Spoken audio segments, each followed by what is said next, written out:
दोपहर 2 बजे TV9।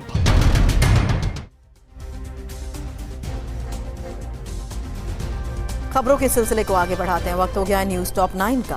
पहले बात, रूस नेटो के बीच बढ़ते टकराव की। रूस पर बड़े हमले की आशंका क्यों है? क्या आर्मी टैक्टिकल मिसाइल अटैक का ब्लूप्रिंट तैयार हो चुका है? और अमेरिकी एनएसए के दावे में कितना है दम? जानने के लिए देखिए महायुद्ध टॉप 9। रूस यूक्रेन जंग की ओर विध्वंसक होने का खतरा मंडरा रहा है। नेटो से बड़े हमले के संकेत मिल रहे हैं। नेटो मिलिट्री कमेटी के प्रमुख रॉब बेउर ने भी कहा है कि यूक्रेन को रूस पर लॉन्ग रेंज मिसाइल से हमले का अधिकार है। ये दुश्मन को कमजोर करने के लिए जरूरी हो गया है। पैराग्वे में हुई नेटो की मिलिट्री कमेटी कॉन्फ्रेंस में कई देशों ने रूस के खिलाफ लॉन्ग रेंज मिसाइलों के इस्तेमाल पर सहमति जताई।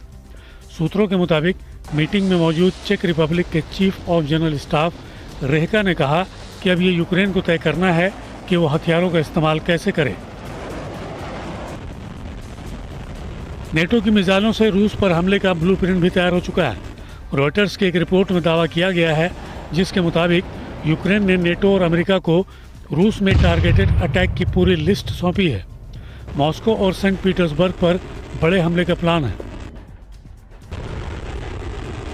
नेटो से तनातनी के बीच रूस ने पश्चिमी देशों को विनाशक अंजाम की धमकी दी है। पुतिन की वार्निंग के बाद उप विदेश मंत्री रयाबको ने कहा है, रूस पर मिसाइल अटैक को मंजूरी देने का मतलब सीधी जंग है। रयाबकोव ने अमेरिका और ब्रिटेन पर जंग भड़काने का आरोप भी लगाया। नेटो देशों पर रूस अंडर सी अटैक की तैयारी में है। नेटो इंटेलिजेंस अधिकारियों के हवाले से ये दावा पश्चिमी मीडिया ने किया है। रिपोर्ट के मुताबिक नेटो देशों में इंटरनेट सप्लाई को ठप करने के लिए रूस समंदर में उनके जीपीएस सिस्टम को तबाह कर सकता है। रूस के अंदर लॉन्ग रेंज मिसाइल अटैक पर फिलहाल फैसला अटक गया है। अमेरिकी एनएसए जेक सुलिवन के मुताबिक इस पर अभी ज्यादा बातचीत की जरूरत है। हर पहलू पर विचार के बाद ही फैसला मुमकिन होगा। इससे पहले बाइडेन और ब्रिटिश पीएम कीर स्टार्मर की बैठक में भी कोई फैसला नहीं निकला। ATACMS हमलों की इजाजत पर यूक्रेन को जर्मनी से तगड़ा झटका मिला है। जर्मन चांसलर ओलाफ शोल्फ ने सभी तरह के सैन्य मदद पर यूक्रेन को हामी दे दी है, लेकिन लॉन्ग रेंज मिसाइलों को मंजूरी देने से इनकार किया है। यूएस यूके से परमिशन मिलने पर भी जर्मनी का स्टैंड नहीं बदलेगा। न्यूक्लियर चेतावनी के बीच यूक्रेन ने रूस को लेकर बड़ा दावा किया है। यूक्रेन के डिफेंस इंटेलिजेंस चीफ बुडानोव के मुताबिक रूस 1 साल के अंदर युद्ध जीतना चाहता है। 2025 में आर्थिक संकट की आशंका को देखते हुए रूस ने वार प्लान बदल दिया है। नेटो के खिलाफ रूस बड़े जंग की तैयारी में जुटा है। एक तरफ ब्लैक सी में उसकी नेवी का बड़ा मूवमेंट देखा जा रहा है, तो दूसरी ओर कैस्पियन सागर में उसके वॉरशिप ताकत दिखा रहे हैं। ब्लैक सी में रूस ने 16 नेवल शिप और 7 मिसाइल कैरियर की तैनाती की है। रूस के खिलाफ यूक्रेन ने कहा किया सबसे बड़ा अटैक। रूसी कब्जे वाले लुहांस्क पर किसकी नजर और डोनेट्स्क में किसका पलड़ा भारी? जंग से जुड़ी बड़ी खबरों का अपडेट रूस यूक्रेन टॉप 9 में। रूस के बेलगोरोद पर बड़ा हमला हुआ है। 4 रिहायशी इलाकों को टारगेट कर की गई शेलिंग से शेबे किलो में भीषण तबाही हुई है। यूक्रेनी आर्मी की बारूदी बौछार से 10 से ज्यादा घरों में आग लग गई है। इन हमलों में एक महिला की मौत और कई लोग घायल बताए जा रहे हैं। यूक्रेन के कुर्क के आसपास रूस के कई रेलवे लाइन और रेल यार्ड पर ड्रोन से प्रहार किया गया। यूक्रेन के इस हमले में रूस के 4 रेलवे ट्रैक क्षतिग्रस्त हो गए हैं। ऑयल टैंकर ले जा रही ट्रेन पर भी हमले किए गए। अब रूस से भीषण पलटवार की आशंका है। यूक्रेन ने रूस के बेलगोरोद और शेबेकिनो के बीच बचे स्टेट हाईवे को भी निशाना बनाया। जर्मन MLRS से अटैक कर यूक्रेनी आर्मी ने हाईवे पर विध्वंस मचा दिया। हमले के दौरान हाईवे से गुजर रही कई कारें तबाह हो गई। आग और धुएं का गुबार हर तरफ नजर आया। रूस ने सेवरोदलोव्स्क में गैस प्लांट में बड़ा हमला हुआ है। रूसी प्लांट पर यूक्रेन के ड्रोन हमले की आशंका है। स्थानीय मेयर के मुताबिक ड्रोन अटैक के बाद गैस पाइपलाइन में जोरदार धमाका हुआ, जिसके बाद आग की लपटों ने पूरे प्लांट को घेर लिया। भीषण ड्रोन अटैक से रूस का वोरोनोज दहल गया। यूक्रेन पर ड्रोन से घातक विस्फोटकों के इस्तेमाल के आरोप लगे। तस्वीरें देखकर विनाश का अंदाजा लगाया जा सकता है। इस हमले से 50 इलाकों में आग लग गई। रिहायशी इलाके भी प्रभावित हुए हैं। पूर्वी यूक्रेन में वापसी को बेताब यूक्रेन ने लुहांस्क पर 24 घंटे में दूसरी बार बड़ा अटैक किया है। ड्रोन से किए गए हमले में कई इलाके सुलग गए। धमाके के बाद औद्योगिक ठिकानों से आग की लपटें उठती नजर आईं।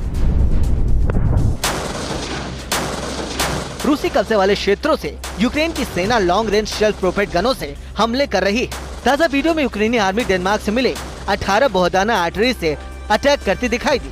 नाटो के हथियार से यूक्रेन बढ़त बनाने में जुटी है। यूक्रेन के प्रोकोवस्क में आर पार की जंग छिड़ी। यूक्रेन ने जोरदार पलटवार करते हुए रूसी सेना के काफिले पर प्रचंड प्रहार किया है। ड्रोन से किए गए हमले में रूस के 21वीं विशेष बल बटालियन के कई टैंक तबाह कर दिए गए। यूक्रेन ने हमले का वीडियो जारी किया है। डोनेट्स्क के प्रोकोवस्क में रूस ने यूक्रेनी सैनिकों को घेरकर थर्माइट अटैक किया। जंग में छिपे यूक्रेनी आर्मी पर थर्माइट ड्रोन से अंगारे बरसाए गए। रूसी रक्षा मंत्रालय ने वीडियो जारी कर यूक्रेन के 30 से ज्यादा जवानों को मार गिराने का दावा किया है। और खबर इजरायल पर यमन से हुए बड़े हमले को लेकर भी है। हुती ने कहा किया हाइपरसोनिक मिसाइल से हमला। अमेरिकी डिफेंस को किसने बताया नाकाम? जानने के लिए देखिए ग्लोबल टेंशन टॉप 9। इजरायल पर प्रॉक्सी अटैक से मिडिल ईस्ट में महायुद्ध की आशंका बढ़ गई है। आज यमन से तेल अवीव पर हाइपरसोनिक मिसाइल से हमले हुए। हुती का दावा है कि इजरायली एयर डिफेंस को चकमा देते हुए उसकी मिसाइल कैफर डैनियल के पास गिरी। हुती ने इसे बड़ी सफलता माना है। हुती के मिसाइल अटैक से सेंट्रल इजरायल में हड़कंप मच गया। धमाके की गूंज और कई जगहों पर आग की लपटें दिखाई दी। हालांकि ज्यादातर मिसाइलों के खुले इलाके में गिरने से कम नुकसान होने का दावा है। आईडीएफ ने हमलों का असर बताया है।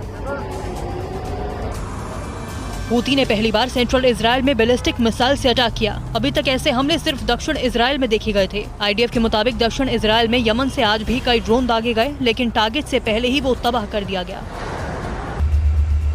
यमन से सेंट्रल इजरायल पर 2000 किलोमीटर दूर से हमला हुआ। हुती की मिसाइल पूरे लाल सागर को पार कर इजरायल में गिरी। तेल अवीव से करीब 30 किलोमीटर दूर एक मिसाइल कैफर डैनियल में गिरी।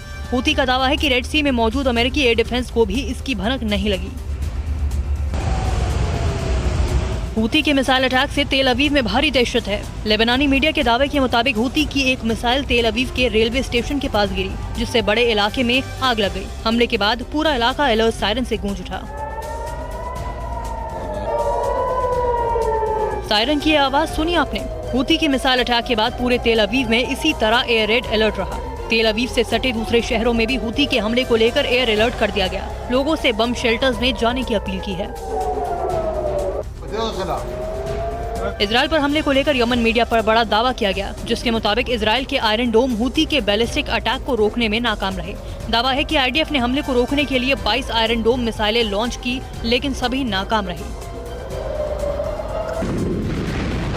सेंट्रल इजरायल पर अटैक के बाद हुती के हाइपरसोनिक मिसाइल से अमेरिका भी आ गया है।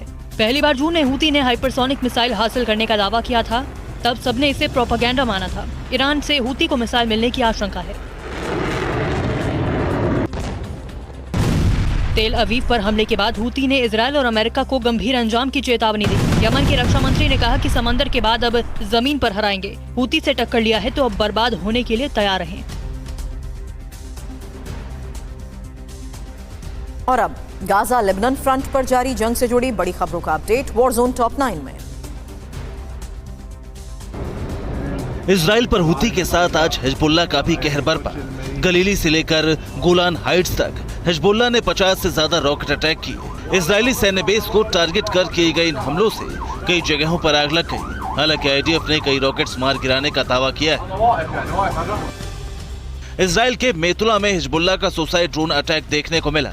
इजरायली मिलिट्री बेस को निशाना बनाकर हिजबुल्लाह ने हमला किया। मिलिट्री बेस में कई धमाके की खबर है। हालांकि अभी तक इजराइल की ओर से कोई बयान सामने नहीं आया है। हिजबुल्लाह के हमलों के जवाब में इजराइल के दक्षिण लेबनान में भीषण बमबारी की। इजरायली विमानों ने कांपा रोमन शहर में हिजबुल्लाह के ठिकानों पर ताबड़तोड़ बम बरसाए। आईडीएफ के स्ट्राइक से रहायशी इलाकों में कई बिल्डिंग जमींदोज हो गई। इजराइल ने साउथ लेबनान में कई जगहों पर हमले किए। गलीली से सीरिया में भी मिसाइल दागे गए। इन हमलों में वेपन डिपो और कई रॉकेट लॉन्चर तबाह करने का दावा है। एक रिपोर्ट के मुताबिक आईडीएफ ने पिछले 7 दिनों में हिजबुल्लाह के 140 ठिकाने तबाह कर दिए। को पावर्ड बाय सैनिक 710 असली वाटरप्रूफ प्लाई। कंफर्टेबल कौन जो पहने रूपा जॉन लगे आए हाय।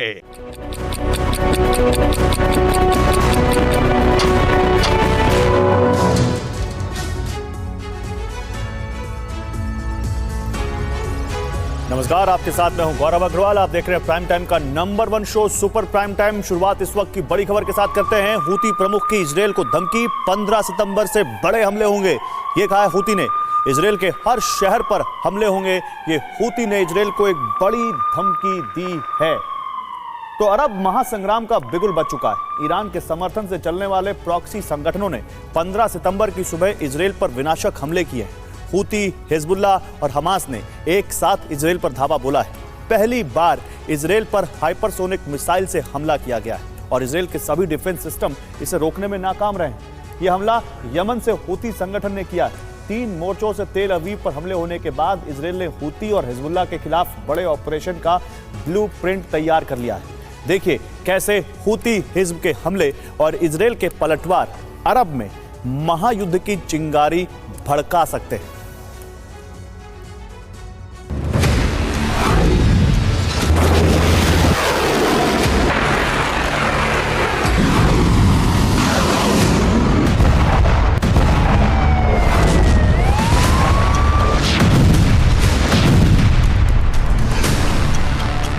इजराइल में ऐसा विध्वंस पहली बार हुआ है। इजराइल पर अब तक इतने बड़े हमले नहीं हुए थे।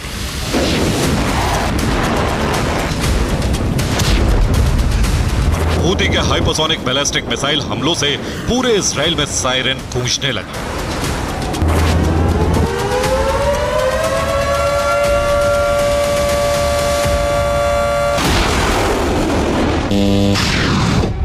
इजराइल के 20 लाख लोगों को अलर्ट कर दिया गया कि जल्द से जल्द करीबी बंकर में पहुंच जाए।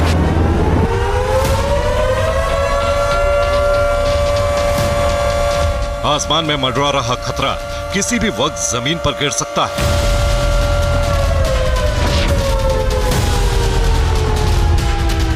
इजराइल के सभी डिफेंस सिस्टम एक्टिवेट कर दिए गए। डिफेंस सिस्टम की मिसाइलों से आसमान में धुएं की लकीरें नजर आने लगी।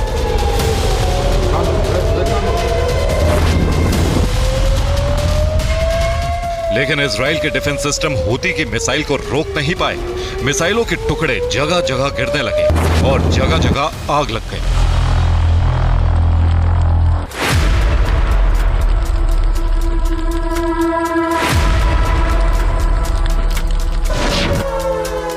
हूती का टारगेट बेन गुरियन एयरपोर्ट था और एयरपोर्ट से पहले मोदन रेलवे स्टेशन के करीब हूती की मिसाइल गिरी।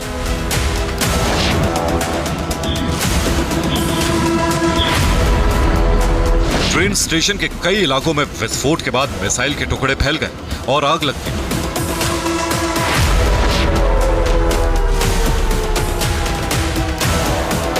मिसाइल इंटरसेप्शन की कोशिश में इजराइल के कई इलाकों में आग लग गई।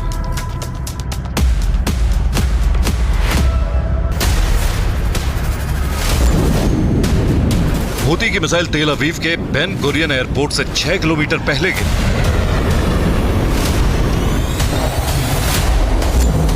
हूती ने 15 सितंबर की सुबह 6:21 पर हमला किया। सुबह 6:32 पर इजराइल में सायरन गूंजने लगा।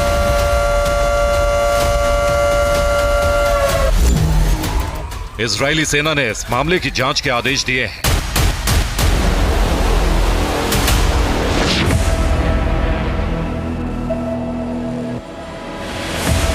और यह भी पड़ताल की जा रही है कि हूती की मिसाइल डिफेंस सिस्टम की लेयर को कैसे भेद कर निशाने पर गिरी।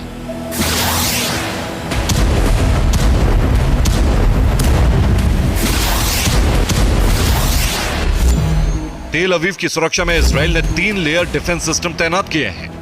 इनमें पहली 2 layer long range arrow 3 defence system की है और एक लेयर शॉर्ट रेंज आयरन डोम डिफेंस सिस्टम की है। लेकिन हूती की मिसाइल इन सब लेयर को ध्वस्त करते हुए तेल अवीव पर गिरी। इजरायली एयर डिफेंस सिस्टम ने कुल 22 मिसाइलें फायर की, लेकिन हूती की मिसाइल नहीं गिरा सकी। इसके अलावा हूती की मिसाइल सऊदी अरब के जल क्षेत्र और जॉर्डन की वायु सीमा से होती हुई इजराइल पहुंची। हूती ने 3 देशों के डिफेंस सिस्टम को चकमा दे दिया। इसकी सबसे बड़ी वजह है हूती का हाइपरसोनिक बैलिस्टिक मिसाइल से हमला करना।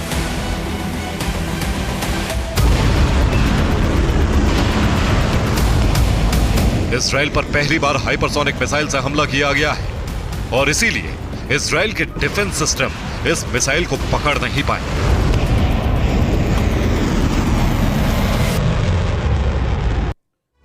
और हूती ने यमन से इजराइल की राजधानी पर हाइपरसोनिक हमला किया। इस मिसाइल ने 2040 किलोमीटर का सफर तय किया और इतनी दूरी तय करने में मिसाइल को 11 मिनट 5 सेकंड का वक्त लगा। हूती के प्रवक्ता याह्या सारी ने कहा है कि हूती की प्रिसिशन मिसाइल स्ट्राइक कामयाब रही है और आने वाले समय में इजराइल पर इससे बड़े हमले किए जाएंगे। ईरान के समर्थन से चलने वाले अरब के प्रॉक्सी संगठनों ने इजराइल पर सरप्राइज अटैक करने का भी ऐलान कर दिया है।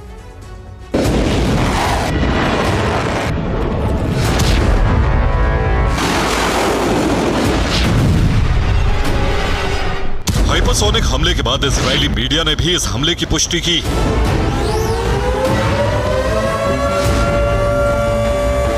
हूती के प्रवक्ता याह्या सारी ने कहा है कि इजराइल पर हुए इस हमले को बड़े हमलों की शुरुआत माना जाए, क्योंकि हूती के पास ऐसी मिसाइलों का भंडार है जिन्हें इजराइल रोक नहीं सकता है।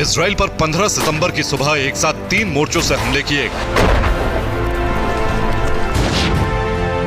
यमन से हूती ने हाइपरसोनिक बैलिस्टिक मिसाइल से हमला किया। इसके साथ ही गाजा से हमास की रॉकेट ब्रिगेड ने हमले किए। इसके साथ साथ लेबनान से हिजबुल्लाह ने भी हमले किए।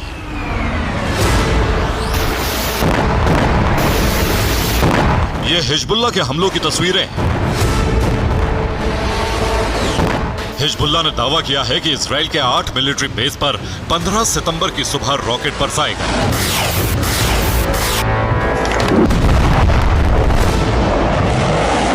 हिजबुल्लाह के हमलों से उत्तरी इजराइल के कई सेटलमेंट में तबाही मची। इन हमलों से गलीली सहित कई इलाकों में नुकसान की खबरें हैं। हिजबुल्लाह ने कुल 40 रॉकेट हमले किए।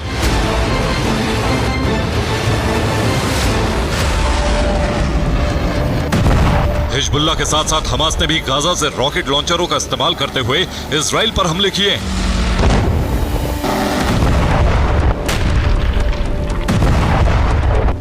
15 सितंबर इजराइल के लिए अब तक का सबसे विनाशक दिन साबित हुआ है। 14 सितंबर को यमन में पैगंबर मोहम्मद का जन्मदिन मनाया गया और उसके बाद इजराइल पर हमले शुरू कर दिए गए। हमलों के बाद ईरान के समर्थन से चलने वाले प्रॉक्सी संगठनों ने कहा है कि ऑपरेशन अल अक्सा फ्लड की पहली बरसी 7 अक्टूबर को है। 7 अक्टूबर तक इजराइल पर सरप्राइज अटैक किए जाएंगे। हमलों के बाद इजरायली वॉर काउंसिल की बैठक बुलाई गई। इस बैठक में इजराइल सरकार ने यमन और लेबनान पर बड़े हमलों का फैसला ले लिया है।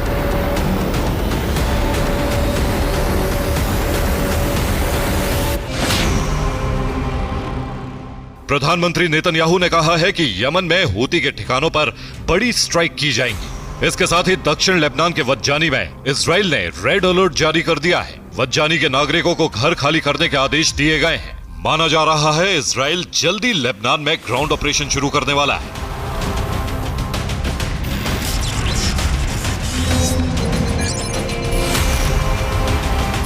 लेबनान में इजराइल के ग्राउंड ऑपरेशन शुरू करने का मतलब अरब में ऑल आउट महासंग्राम छिड़ जाना होगा। इस हमले के बाद ईरान और इजराइल की सीधी जंग शुरू हो सकती है।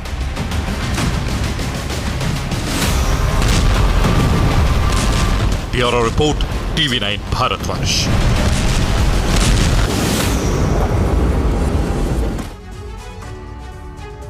और गाजा के बेत हनान पर आईडीएफ के हमले, गाजा के एक स्कूल पर बमबारी की। स्कूल में हमास लड़ाकों ने बनाया बेस।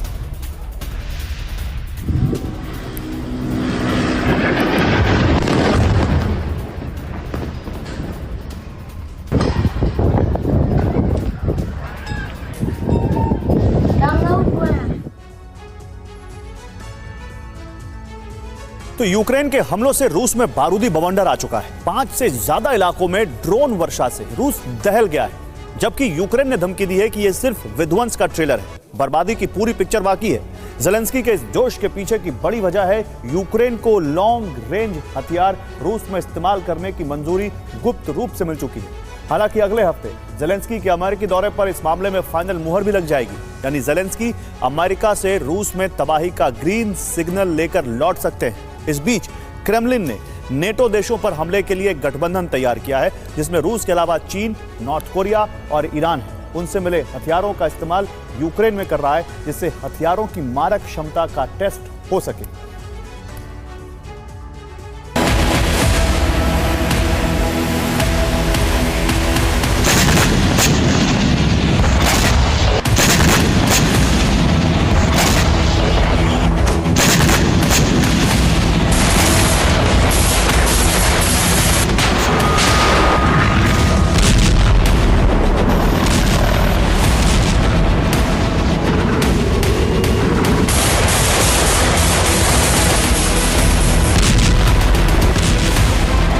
और 48 घंटे पहले तक रूस यूक्रेन को दहला रहा था।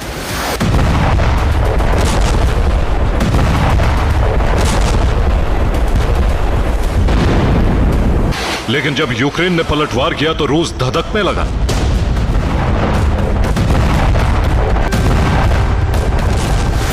रूस से ऐसी तस्वीरें सामने आ रही हैं जिसमें दिख रहा है तबाही का दायरा कितना बढ़ गया है। रूस के वेर्दोवेस्क इलाके के निझनी तागिल में पड़ने वाली गैस पाइपलाइन पर यूक्रेन ने ड्रोन अटैक किया, जिससे गैस पाइपलाइन में आग लग गई। ये उसी हमले की तस्वीरें हैं। कई घंटे तक आग की लपटें उठती रही। काफी मशक्कत के बाद आग बुझाई गई।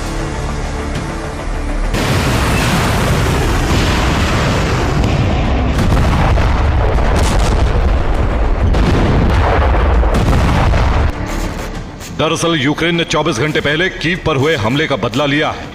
एक दिन पहले रूस ने कीव पर 76 ड्रोन दागे थे, जिसके बाद यूक्रेन ने आधी रात में रूस को दहलाया। क्रेमलिन को शक है कि यूक्रेन ने F-16 से हमले किए हैं, जबकि यूक्रेन की तरफ से कोई प्रतिक्रिया नहीं आई है।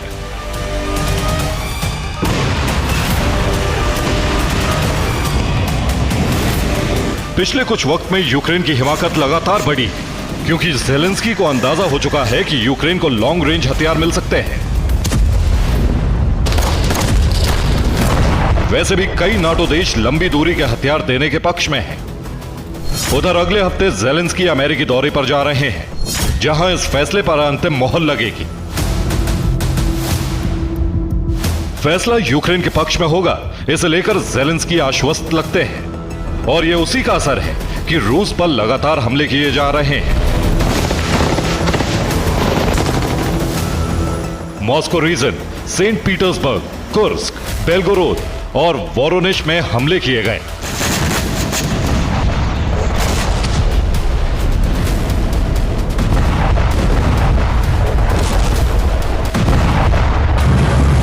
इसके अलावा यूक्रेन में रूस के कब्जे वाले इलाके को भी दहलाया गया, जिसमें सबसे ज्यादा तबाही लुहांस्क में मचाई। इन तस्वीरों से लुहांस्क में बर्बादी का अंदाजा लगाया जा सकता है, जिसमें सूमी, लुहांस्क, डोनेस्क, जेपोरिजिया और खेरसोन पर यूक्रेन ने रूसी मिलिट्री पोस्ट पर ड्रोन दागे।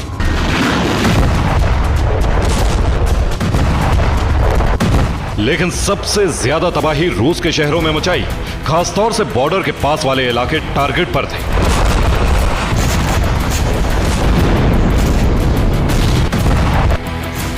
बेलगोरोद में हथियार गोदाम खाक कर दिया। यह आग की लपटें उसी हथियार गोदाम से निकल रही हैं, जहां कुछ घंटे पहले यूक्रेन ने हमला किया था।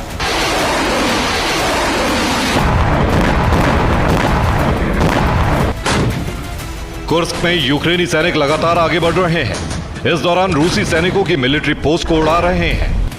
कुछ घंटे पहले हमले में रूस के सैन्य ठिकाने को विस्फोट से उड़ा दिया।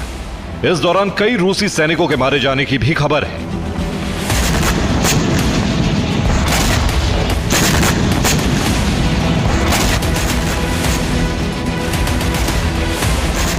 तबाही का दायरा यही नहीं रुका है।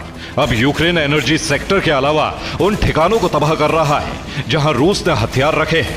या फिर जहां हथियारों का प्रोडक्शन हो रहा है। सोचिए, यूक्रेन अभी इतना हमलावर है, जब उसके पास लंबी दूरी के हथियार आ जाएंगे तो तबाही कितनी भयानक हो सकती है। तो यूक्रेन जिस तेजी से हमले कर रहा है, उससे लग रहा है कि वो मॉस्को पर बड़ा हमला कर सकता है। अभी उसने सिर्फ ट्रेलर दिखाया है। वोरोनिश में प्रशासनिक इमारत पर हमला करके उसमें आग लगा दी। पुतिन के होम टाउन सेंट पीटर्सबर्ग में भी हमला किया, वहां वेयर हाउस पर ड्रोन अटैक किया गया। लिपिट्स्क के मिलिट्री बेस को खाक कर दिया। कुर्स्क में आगे बढ़ रहे सैनिकों ने रूसी मिलिट्री पोस्ट तबाह कर दी, जबकि जेलेनोग्राद के रेल डिपो में आग लगा दी। लेनिनग्राद में नेवल बेस पर शॉर्ट रेंज मिसाइल से हमला किया गया। वहीं कैलिनिनग्राद पर सी ड्रोन से अटैक किया। इन हमलों पर रूस को नेटो पर शक है, क्योंकि इतने बड़े स्तर पर यूक्रेन हमले नहीं कर सकता।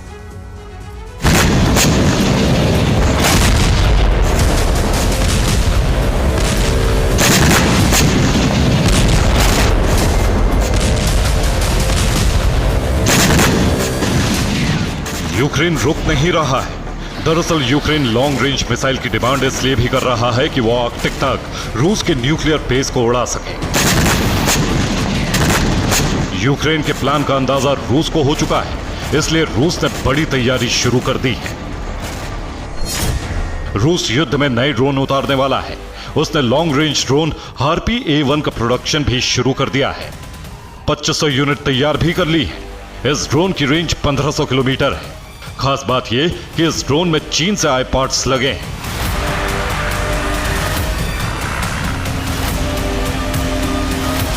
यानी रूस अब अपने मित्र देशों की मदद ले रहा है। वैसे भी यूक्रेन ने दावा किया है रूस ने कीव पर हमले में नॉर्थ कोरिया से आई मिसाइलों का इस्तेमाल किया है, जबकि कुछ दिन पहले ईरान से मिसाइलों का बड़ा जखीरा मॉस्को पहुंच चुका है। इसलिए रूस अब कुर्स्क का बदला यूक्रेन को दहलाकर ले रहा है। इसके लिए कुछ घंटे पहले मीडियम रेंज मिसाइल से हमले किए गए, जिसमें कीव की कई इमारतों को जमींदोज कर दिया, जबकि किवरोगोद और पोल्तावा में भी भारी तबाही मचाई है। इन इलाकों में रूस ने सैन्य ठिकानों को भी निशाना बनाया। इसके अलावा कई शहरों में भी Su-35 से बमबारी की गई, जिसमें सूमी को निशाना बनाया गया, जबकि खार्किव, चेरकासी और चेरनीगोव से आगे बढ़ रहे यूक्रेनी सैनिकों को पीछे धकेल दिया। इस दौरान रूसी जेट बम बरसाते रहे, जबकि रूसी सैनिक यूक्रेन की मिलिट्री पोस्ट पर कब्जा करते रहे।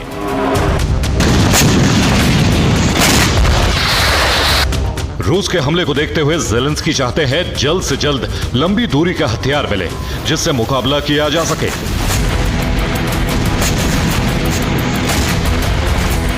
इस दौरान यूक्रेन को डेनमार्क से 18 बोहडाना आर्टिलरी सिस्टम मिल चुके हैं, जिन्हें डेनमार्क ने 2 महीने में तैयार किया। अब यूक्रेन खुद ही 155 mm आर्टिलरी शेल्स का प्रोडक्शन कर रहा है, जबकि उसे पोलैंड से MiG-29 भी मिलने जा रहे हैं।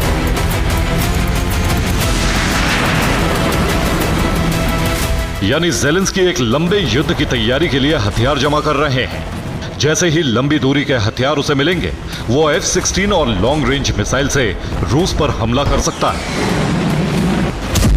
Bureau report, TV9 Bharatvarsh. और देखिए, एक बड़ी खबर आ रही है। अभी अभी इजराइल पर हिजबुल्लाह के हमले, उत्तरी इजराइल के कई इलाकों में रॉकेट हमले किए हैं हिजबुल्लाह ने। शेयर यासूब में हमले से भारी नुकसान हुआ है।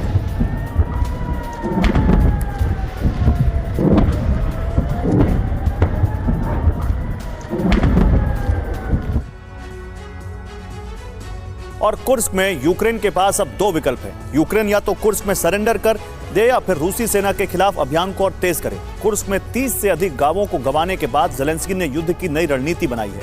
यूक्रेन के सैनिकों को वापस बुलाने की जगह कुर्स्क के ही दूसरी दिशा में भेजा गया है। अब यूक्रेनी सेना रूस को अलग दिशा और अलग इलाके में जाकर मात दे रही है। ज़ेलेंस्की ने उन जगहों की पहचान की है जहां रूसी सेना की मौजूदगी कम है और डिफेंस लाइन कमजोर है।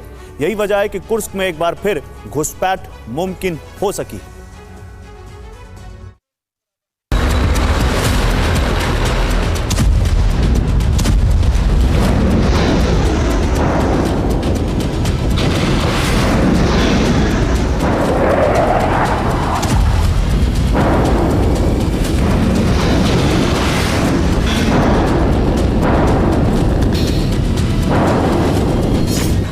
लगातार हार के बाद यूक्रेनी सेना कुर्स्क में संभलने की कोशिश कर रही।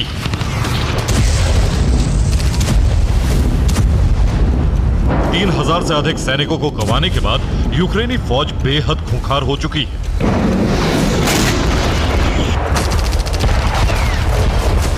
और अब रूसी फौज से खून का हिसाब खून से लेने की तैयारी है। नाटो से दिशा निर्देश मिलने के बाद यूक्रेनी फौज अब नए इलाके में रूस को चोट पहुंचाने के लिए आगे बढ़ रही है। कुर्स्क के ग्लूशकोवो में यूक्रेनी सेना का काफिला पहुंच चुका है। ग्लूशकोवो में रूसी सेना की डिफेंस लाइन बेहद कमजोर है। यूक्रेनी फौज यहां करीब 10 गांवों पर कब्जा जमा चुकी है। ग्लूशकोवो का वीडियो जारी करके कुर्स्क की जंग में रूसी इलाके पर कब्जे का दावा किया है। इस इलाके में रूसी सेना की जली हुई गाड़ियां नजर आती हैं। सईम नदी का वो पुल भी दिख रहा है जिसे यूक्रेनी सेना ने ध्वस्त कर दिया था। यूक्रेन का दावा है कि रूसी सैनिक खुद अपने वाहनों को जला रहे हैं।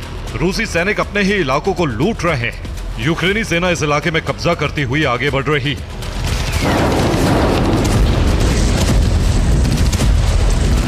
कुर्स्क के ज्यादातर इलाकों में रूसी सेना यूक्रेनी फौज पर हावी है। रूसी वायुसेना यूक्रेनी ठिकानों को तबाह कर रही है। FAB 500 और ग्लाइड बम से लगातार हमले हो रहे हैं।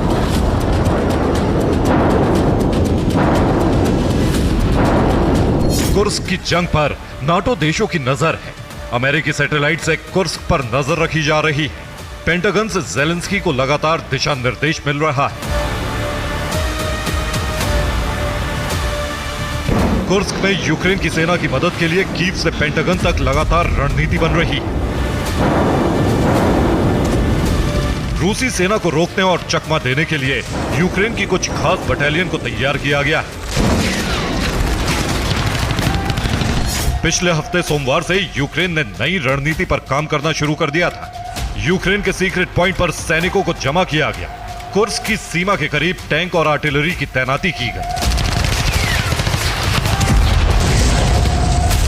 पश्चिमी कुर्स्क की सीमा पर गुरुवार को अचानक यूक्रेनी टैंक से हमला किया गया।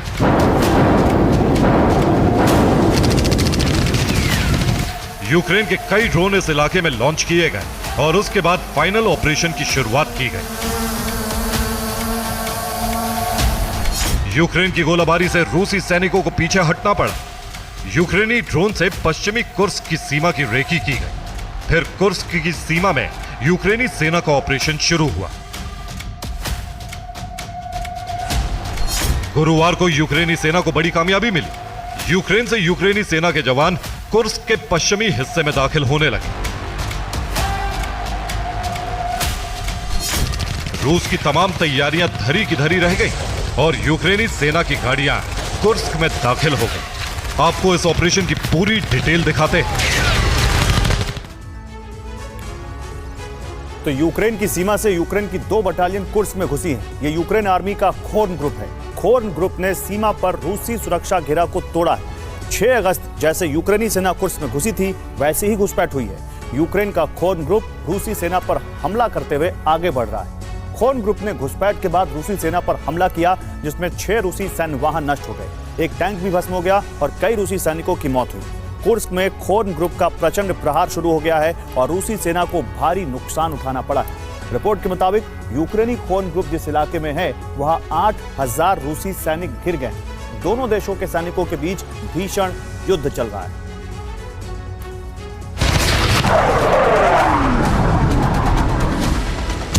बहुत दिनों बाद यूक्रेनी सेना के हिस्से में 2 कामयाबियां आई। पहली कामयाबी कुर्स्क में घुसने को लेकर और दूसरी ग्लूशकोवो में नए इलाकों पर कब्जा।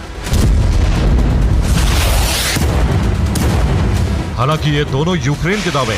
रूसी रक्षा मंत्रालय के मुताबिक यूक्रेन के हमलों को नाकाम कर दिया गया है।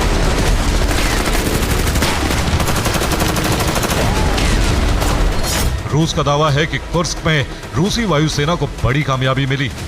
यूक्रेनी सैनिकों के ठिकानों को नष्ट किया जा रहा है। नाटो के हथियार भी कुर्स्क में भस्म हो रहे हैं।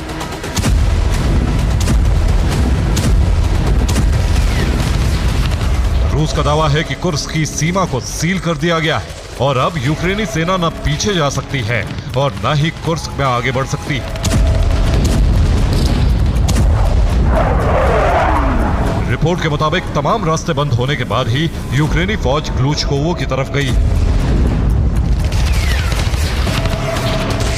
लेकिन यहां भी रूसी सेना को पहुंचने में 2 से 3 दिन का वक्त लगेगा। ग्लूचकोवो के लोग अभी इलाके से बाहर नहीं निकल सके, इसलिए ग्लूचकोवो में रूस की वायुसेना बमबारी नहीं कर रही। बमबारी से रूसी नागरिकों की मौत का खतरा है। रूसी रक्षा मंत्रालय ने कई वीडियो जारी किए और दिखाया है कि किस तरह से यूक्रेनी सेना का कुर्स्क में संहार किया जा रहा है।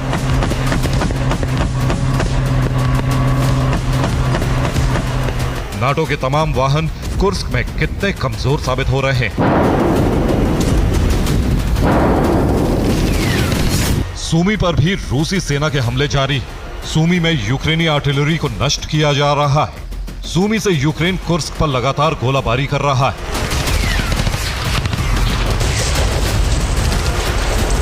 हालांकि इतना तो साफ है कि कुर्स्क की जंग में रूस ने अब जितनी बड़ी फौज उतारी है, उसके सामने यूक्रेनी सेना बेहद कमजोर है।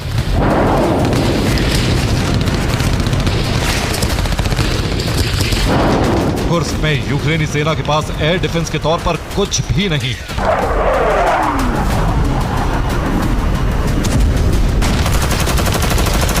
यही वजह है कि रूसी वायुसेना के हमलों को रोक पाना यूक्रेनी फौज के बस में नहीं।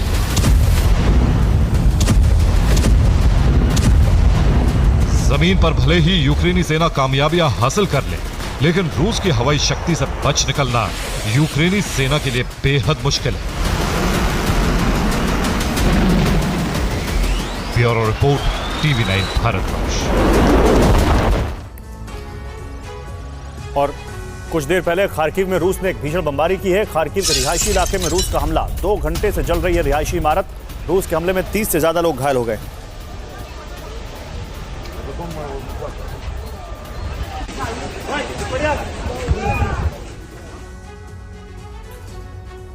उधर रूस ने अमेरिका के दुश्मन ईरान को परमाणु संयंत्र बनाने की तैयारी शुरू कर दी, परमाणु संपन्न बनाने की, और दावा है कि कजान में होने वाले ब्रिक्स सम्मेलन में पुतिन ईरानी राष्ट्रपति के साथ न्यूक्लियर डील पर साइन कर सकते हैं। दरअसल जेलेंस्की यूरोप से लॉन्ग रेंज हथियारों की मांग पर अड़े हैं। पुतिन को डर है कि अमेरिका किसी भी वक्त यूक्रेन को हमले की छूट दे सकता है और ऐसे में पुतिन ईरान को परमाणु शक्ति देकर अमेरिका को घेरना चाहते हैं। लेकिन पुतिन की इस नीति ने दुनिया को परमाणु विनाश के मुहाने पर लाकर खड़ा कर दिया है।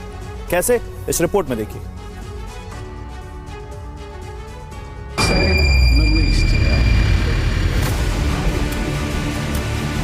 Потому что любая действующая власть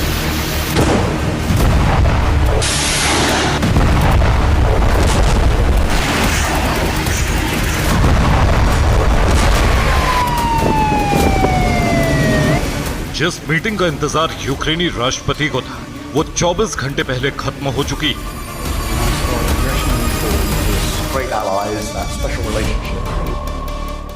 वॉशिंगटन में बाइडेन और स्टारमर की मुलाकात हुई। मुलाकात का एक बड़ा एजेंडा यूक्रेन था। जेलेंस्की को उम्मीद थी कि इस मीटिंग में उन्हें लॉन्ग रेंज हथियारों के इस्तेमाल की इजाजत मिल जाएगी, लेकिन ऐसा नहीं हुआ।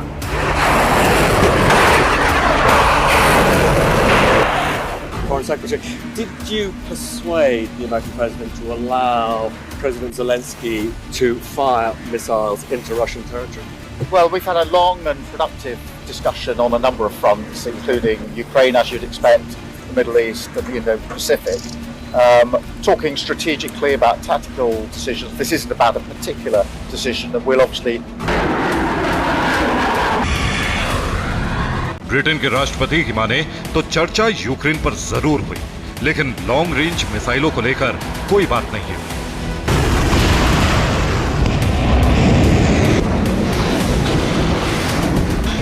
सवाल है कि अमेरिका और ब्रिटेन लॉन्ग रेंज हथियारों के इस्तेमाल को लेकर चुप क्यों है?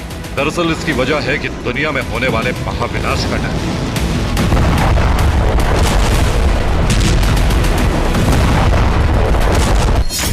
यूक्रेन को लॉन्ग रेंज हथियारों की इजाजत का मतलब महाजंग की शुरुआत होगी। ब्रिटेन अमेरिका को डर है कि रूस नाटो देशों के खिलाफ युद्ध छेड़ देगा। डर है कि रूस यूक्रेन पर परमाणु हमला भी कर सकता है।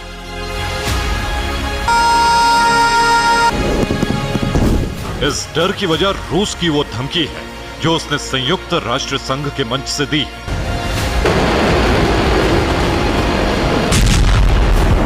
संयुक्त राष्ट्र में रूसी प्रतिनिधि ने अपने बयान में साफ और सीधे शब्दों में कह दिया कि अगर यूक्रेन को लॉन्ग रेंज हथियारों की इजाजत मिली तो युद्ध नाटो और रूस के बीच होगा।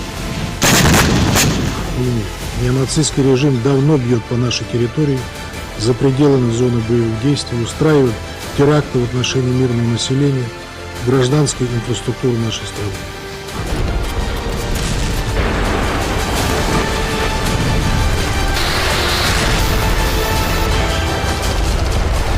ओलेक्सेविच नेबेंजिया ने संयुक्त राष्ट्र में बैठकर नाटो पर हमले की चेतावनी दी, तो राष्ट्रपति पुतिन के बेहद करीबी दिमित्री मेदवेदेव ने अपनी एक रिपोर्ट में कह दिया कि रूस का सब्र टूटने का अंजाम परमाणु तबाही होगा।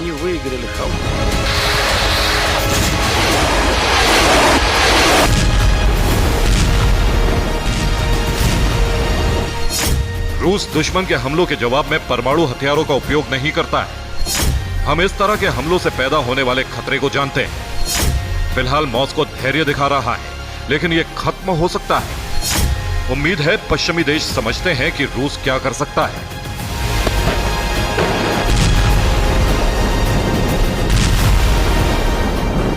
रूस की तरफ से ये धमकियां ऐसे वक्त में आ रही हैं जब कई नाटो देशों की तरफ से अमेरिका पर यूक्रेन को रूस के कई किलोमीटर अंदर हमलों की इजाजत देने के लिए दबाव बनाया जा रहा है।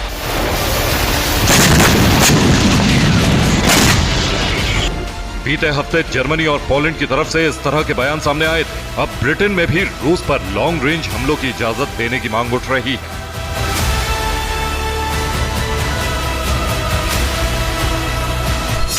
मीडिया रिपोर्ट की माने तो ब्रिटेन के पूर्व प्रधानमंत्री बोरिस जॉनसन यूक्रेन की मांग से सहमत है। इसके अलावा ब्रिटेन के 5 पूर्व रक्षा मंत्री भी यूक्रेन के साथ हैं। उन्होंने स्टार्मर से स्टॉर्म शैडो मिसाइल से हमले की इजाजत देने की मांग की।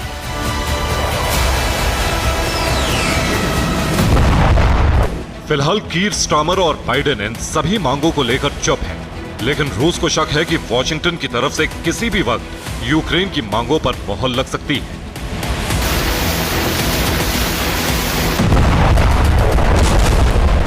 ऐसे में रूसी राष्ट्रपति व्लादिमीर पुतिन ईरान के साथ मिलकर अपने गठजोड़ को और मजबूत कर रहे हैं।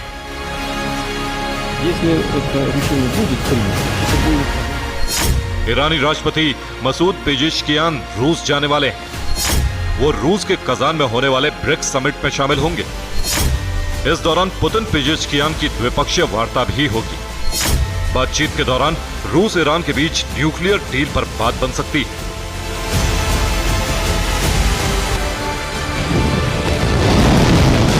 माना जा रहा है कि रूस ईरान को बैलिस्टिक मिसाइलों के बदले परमाणु टेक्नोलॉजी ट्रांसफर कर सकता है, जिससे ईरान वक्त से पहले परमाणु संपन्न देश बन जाएगा।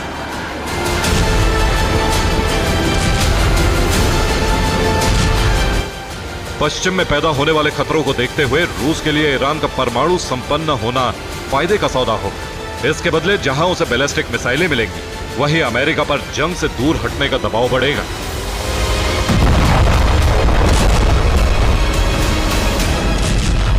ईरान रूस गठजोड़ से यूरोप की टेंशन भी बढ़ गई है। G7 देशों के विदेश मंत्रियों के सम्मेलन में भी ये मुद्दा उठा। G7 देशों ने संयुक्त बयान जारी कर कहा, ईरान रूस को युद्ध में मदद कर रहा है, उसे तुरंत रूस का समर्थन बंद करना चाहिए। ईरान मिसाइल और ड्रोन भेजना बंद करे। ईरान का यह कदम दुनिया की सुरक्षा के लिए खतरा है। साफ है, रूस यूक्रेन की जंग अब महाविनाश की तरफ बढ़ रही है। इस चिंगारी में मिडिल ईस्ट के देश भी आहुति देने के लिए तैयार है। ऐसे में अगर अमेरिका ने यूक्रेन को लॉन्ग रेंज हथियारों की इजाजत दी तो परमाणु युद्ध होना तय है।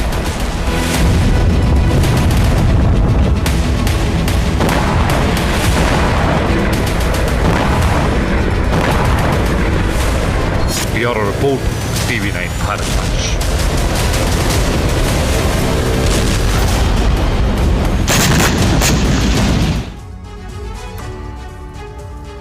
और रूस की नौसेना समुद्र में अब तक का सबसे बड़ा युद्धाभ्यास कर रही है। 12 समुद्री क्षेत्रों में अमेरिका और नेटो के खिलाफ खतरनाक नेवल ड्रिल की जा रही है। रूस के 400 युद्धपोत और 125 एयरक्राफ्ट समंदर में सुपर पावर अमेरिका के खिलाफ गर्जना कर रहे हैं। इसके अलावा 7 समंदर में रूस ने बहुत बड़ी तैनाती कर दी है। रूस को चीन और उत्तर कोरिया मिसाइलों की सप्लाई कर रहे हैं। सवाल यही है कि आखिर पुतिन की सेना ये युद्धाभ्यास, ये तैनाती, ये मिसाइल आयात क्यों कर रही है?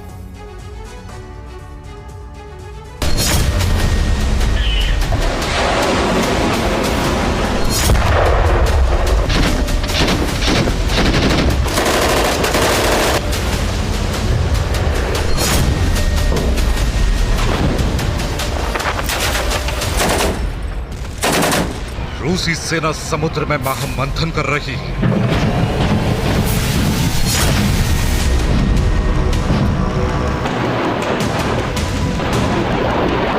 समंदर में मिसाइल फायर की जा रही है।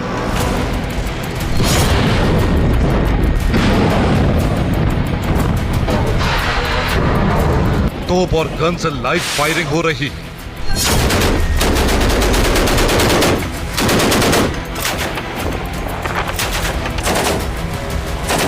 समंदर के ऊपर रूसी बॉम्बर विध्वंसक गर्जना कर रहे हैं।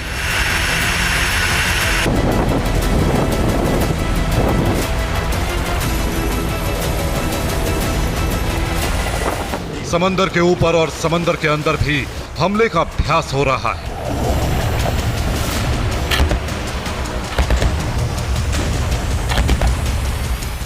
धरती से जहाजों पर होने वाले हमलों को इंटरसेप्ट करने की प्रैक्टिस की जा रही है।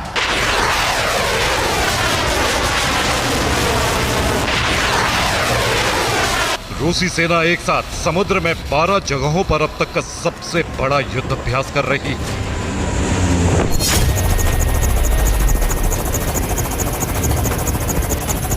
इस नेवल ड्रिल का नाम है ओशन 2024।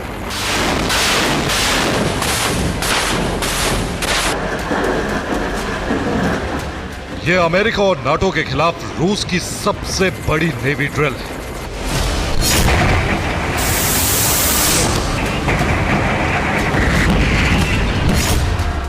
यह नाटो के अस्तित्व को खत्म करने का अभ्यास माना जा रहा है।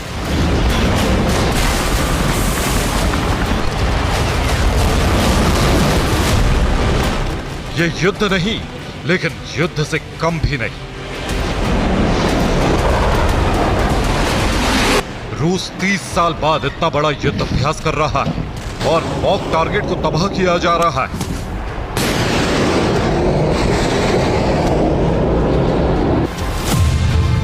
पुतिन ने समंदर में विध्वंसक गर्जना कर नाटो के खिलाफ अब तक की सबसे बड़ी चेतावनी जारी कर दी।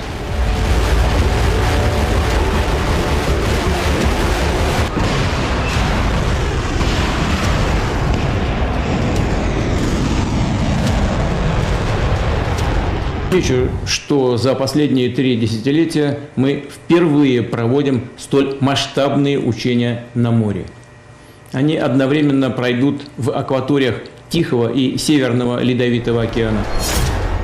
रूस के साथ उसके सहयोगी देश चीन ने भी समुद्री युद्धाभ्यास शुरू कर दिया है। रूस 1-2 नहीं बल्कि 12 समुद्री क्षेत्रों में युद्धाभ्यास कर रहा है। 12 क्षेत्रों में चल रहे इस युद्धाभ्यास में 400 युद्धपोत शामिल हैं। इन युद्धपोतों के साथ 125 एयरक्राफ्ट उड़ान भर रहे हैं। इस बेड़े में 7500 युद्धक उपकरण, जिसमें मिसाइल लॉन्चर MLRS शामिल है। रूस के साथ इस युद्धाभ्यास में चीन के 4 जहाज शामिल हैं, जो जापान सागर में चक्कर लगा रहे हैं। 30 साल बाद हुए इस युद्धाभ्यास में कुल 90,000 सैनिक भी शामिल हैं।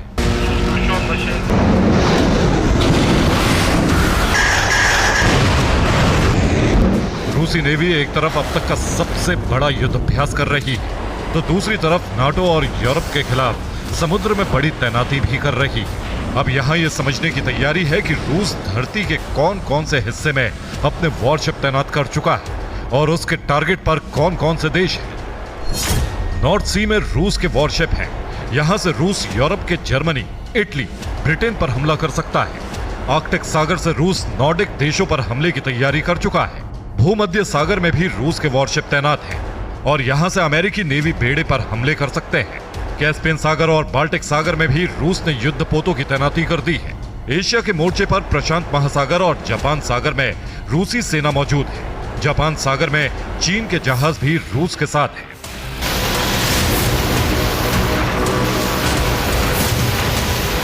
रूस ने समंदर के साथ साथ नाटो को मिटाने के लिए 3 देशों से सीक्रेट डील ली है। ये देश हैं चीन, ईरान और उत्तर कोरिया।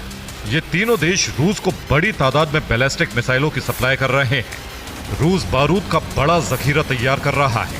अमेरिका ने अगर यूक्रेन को रूस के अंदर लंबी दूरी तक हमले करने की अनुमति दी तो पुतिन, जिनपिंग और किम जोंग के साथ मिलकर नाटो का अस्तित्व मिटाने वाला सैन्य अभियान लॉन्च कर देंगे।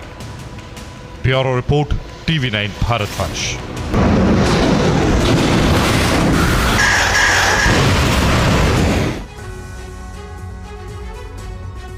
और Hamas chief Yahya Sinwar Gaza में ऑपरेशन के बाद से अंडरग्राउंड है, लेकिन अब अचानक एक के बाद एक 3 बयान जारी करके सिनवार ने इजरायल को चौंका दिया है। माना जा रहा था कि सिनवार या तो मारा जा चुका है या जख्मी है, लेकिन अब सिनवार के सही सलामत होने के संकेत मिलने के बाद स्पेशल ऑपरेशन शुरू कर दिया गया है। इजरायली खुफिया एजेंसी मोसाद के शूटर्स सिनवार को मारने निकल चुके हैं।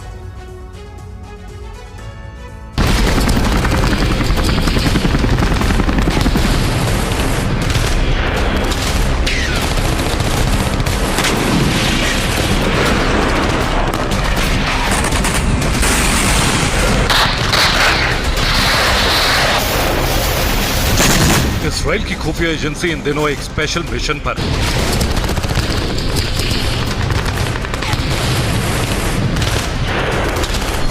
मोसाद के जासूस और कमांडो की टोली को एक बहुत बड़ा मिशन सौंपा गया है।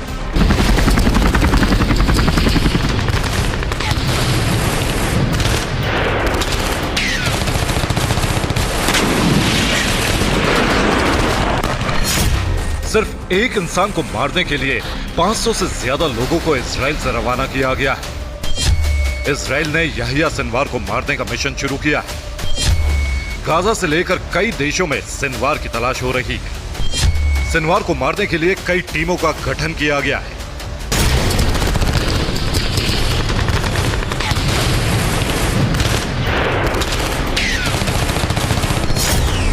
हमास के खिलाफ ऑपरेशन की शुरुआत के बाद से गाजा में अनगिनत धमाके हुए।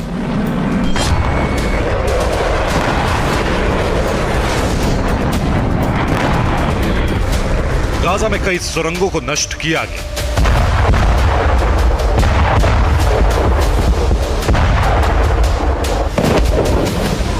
हजारों लोगों की मौत हुई। हमास के लड़ाकों को मारा गया। लेकिन इजराइल का सबसे बड़ा टारगेट आज भी जिंदा है।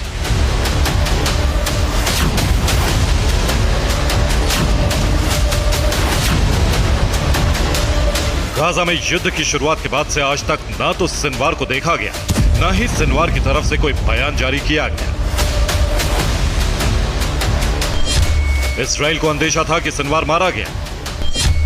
इजराइल को लग रहा था कि सिनवार खान यूनिस में खत्म हो गया, लेकिन सिनवार के जिंदा होने के कई सबूत मिल चुके हैं।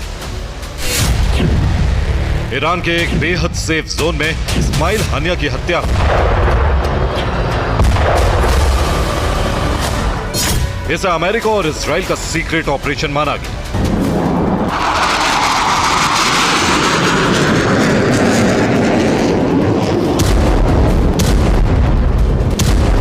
लेकिन हानिया की मौत के बाद भी हमास के हमले जारी रहे।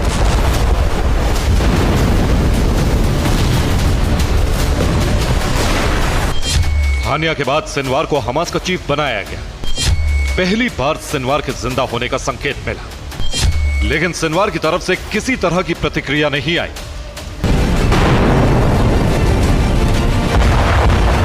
गाजा में हमास के विशाल सुरंग नेटवर्क में अब तक कभी इजराइल की सेना और सिनवार का आमना सामना नहीं हुआ। लेकिन अब इजराइल को बड़ा झटका लगा है, क्योंकि सिनवार ने चिट्ठी लिखकर साबित कर दिया है कि वो जिंदा भी है और सही सलामत भी, क्योंकि सिनवार ने लगातार 3 बयान जारी किए हैं। सिनवार ने अल्जीरिया के राष्ट्रपति को चुनाव में जीत की बधाई दी है। हानिया की मौत पर शोक जताने वालों को धन्यवाद दिया है। हिजबुल्लाह प्रमुख नसरुल्लाह को मदद देने का भरोसा दिया। ये सब सिनवार ने खुद किया है या नहीं, ये तो साबित नहीं हो सकता, लेकिन ये जाहिर हुआ है कि सिनवार को दुनिया की तमाम खबरें मिल रही हैं और सिनवार हमास के मिशन को लीड भी कर रहा है।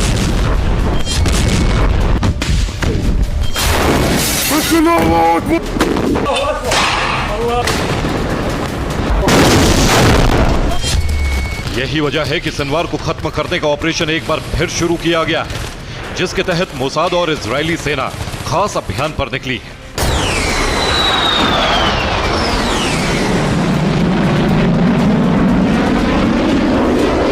हालांकि इतिहास गवाह है कि मोसाद जिसके पीछे पड़ जाए वो दुनिया में कहीं भी अधिक दिनों तक छिपा नहीं रह सकता। Bureau report, TV9 Bharatvarsh.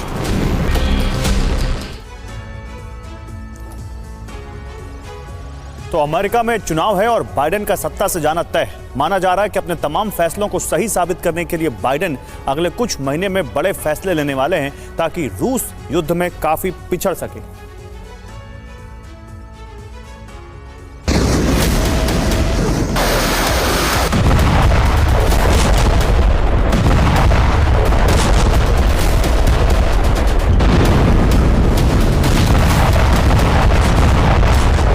रूस यूक्रेन युद्ध में जो 2.5 वर्षों से नहीं हुआ वो अब हो सकता है। अगले कुछ महीनों में यूक्रेन इतना शक्तिशाली हो सकता है कि रूस को युद्ध में वापसी करने में कई महीने लग जाएं। ऐसी आशंका इसलिए है क्योंकि अमेरिका में राष्ट्रपति बदलने वाला है, चुनाव होने वाला है और मुश्किल से बाइडेन के पास सिर्फ 6 महीने का वक्त बचा है। इसलिए माना जा रहा है कि अब अमेरिका से यूक्रेन को युद्ध में जीत का ब्रह्मास्त्र मिल सकता है।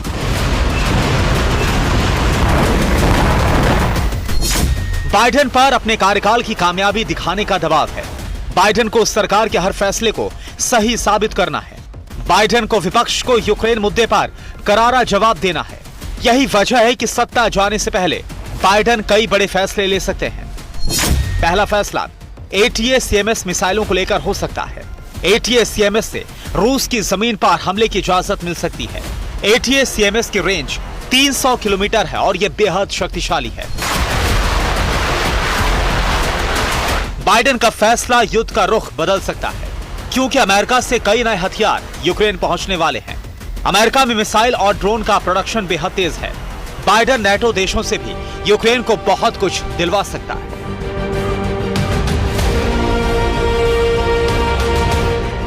यूक्रेन में पहली बार ऐसे ड्रोन का टेस्ट चल रहा है जिससे रॉकेट से चलने वाले ड्रोन से हमला हो सकता है।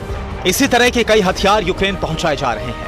बाइडेन चाहते हैं कि उनकी सत्ता में रहते हुए यूक्रेन बेहद ताकतवर हो जाए ताकि अमेरिका की नई सरकार भले ही फैसला लेने में देर करे लेकिन रूस यूक्रेन में जीत हासिल न कर सके। बाइडेन पोलैंड से यूक्रेन को MiG-29 लड़ाकू विमान दिला सकते हैं। बाइडेन को बस पोलैंड को सीमा की सुरक्षा का भरोसा देना है। नेटो देशों को पोलैंड की सीमा पर गश्त का आदेश दे सकते हैं।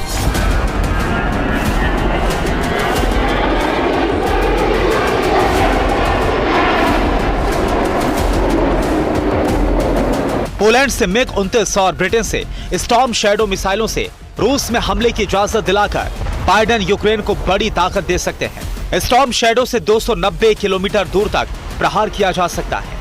एक तरफ सरफेस टू सरफेस ATACMS और दूसरी तरफ air to surface Storm shadow.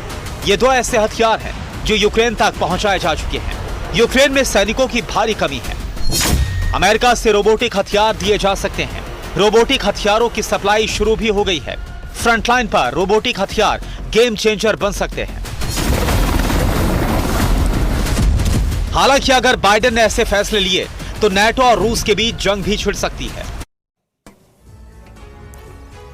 और यूरोप के कई देशों में बाढ़ बारिश ने तांडव मचा रखा है। पोलैंड से लेकर रोमानिया तक कुदरत के प्रचंड प्रकोप से थर्रा उठे हैं।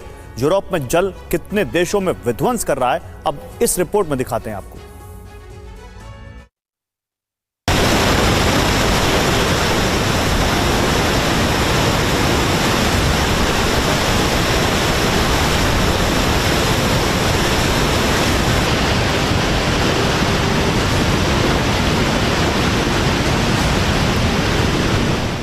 चेक रिपब्लिक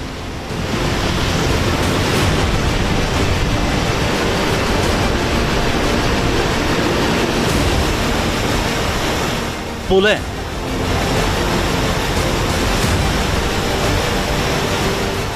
रोमानिया, ऑस्ट्रिया,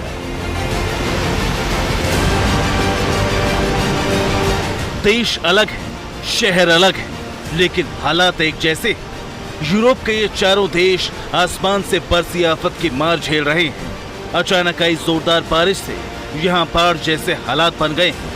जल प्रलय के बीच हजारों लोग फंसे हैं, जिनके रेस्क्यू ऑपरेशन के लिए सेना को सड़कों पर उतारा गया है।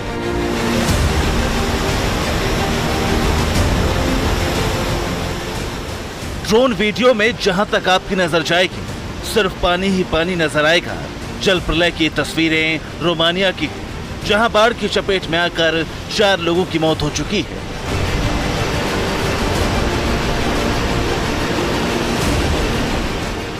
रोमानिया में सबसे बुरे हालात गलाती काउंटी में हैं, जहां कुछ घंटों की मूसलाधार बारिश में 3 से 4 फीट तक पानी भर गया। गलाती काउंटी में बाढ़ में फंसे 40 लोगों को रेस्क्यू कर सुरक्षित जगहों पर पहुंचाया गया है।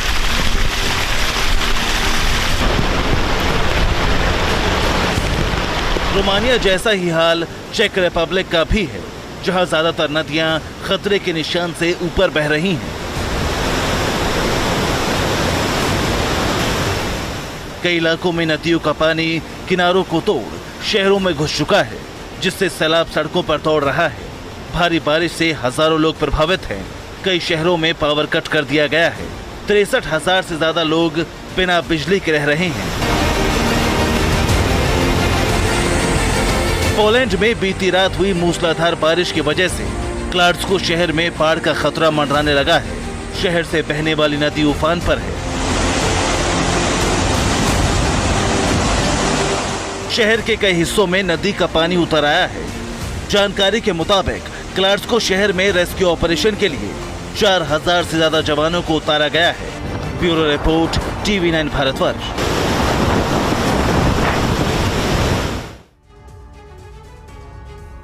और आज हमने आपसे 3 सवाल पूछे थे। देखते हैं प्रोबो देश का ओपिनियन मीटर क्या कहता है। क्या गौतम अडानी बनेंगे दुनिया के पहले ट्रिलियनियर? 25% yes, 75% no. क्या स्त्री 2 जवान से ज्यादा हिट फिल्म होगी? 40% यस, 60% नो। क्या नासा का जुपिटर मिशन कामयाब होगा? 55% यस, 45% नो। डाउनलोड कीजिए प्रोबो ऐप और दीजिए अपना opinion. This game may be habit forming or financially risky. Play responsibly. TNC apply.